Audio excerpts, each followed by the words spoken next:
আসসালামু আলাইকুম ওয়াৰাহমাতুল্লাহি ওয়া বাৰাকাতুহু। আপোনালোকৰ ওপৰত আল্লাহৰ ৰহমত, বৰকত আৰু শান্তি বৰ্ষিত হওক।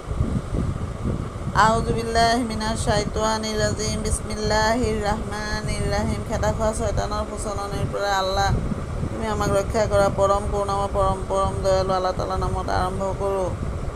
আজি কায়দা 10 নম্বৰ পাঠ পঢ়ি শুনাব খুজিছোঁ। আশা কৰোঁ আপোনালোকে শুনি আয়ত্ত কৰি সোনকালে আয়ত্ত কৰিব পাৰিব। ইয়াতে আলিফৰ ওপৰত এইটো জবৰটো এইটো খাৰা জবৰ বুলি কয়, মানে খাৰা জবৰ বুলি কয়,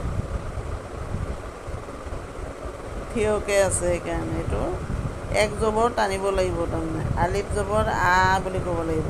এনেকৈ বেৰ লগত আলিফটো আছে লগত লগোৱা, সেইকাৰণে এক আলিফকৈ টানি যাব লাগিব। তাৰমানে বে আলিফ জবৰ বা, তে আলিফ জবৰ তা, চে আলিফ জবৰ চা, জিম আলিফ জবৰ জা, হে আলিফ জবৰ হা, খে আলিফ জবৰ খা, দাল আলিফ জবৰ দা, জাল আলিফ জবৰ জা, ৰে আলিফ জবৰ ৰা, জে আলিফ জবৰ জা, চিন আলিফ জবৰ শা, চিন আলিফ জবৰ শা, সোৱাদ আলিফ জবৰ সোৱা, দোৱাত আলিফ জবৰ দোৱা, তৈ আলিফ জবৰ তোৱা, জয় আলিফ জবৰ জোৱা, আইন আলিফ জবৰ আ, গাইন আলিফ জবৰ গা, ফে আলিফ জবৰ ফা, কাফ আলিফ জবৰ কা, কাফ আলিফ জবৰ কাফ কা, লাম আলিফ জবৰ লা, মিম আলিফ জবৰ মা, নু আলিফ জবৰ না, ওয়াও আলিফ জবৰ ওয়া, হে আলিফ জবৰ হা, হামজা আলিফ জবৰ আ, ইয়া আলিফ জবৰ ইয়া।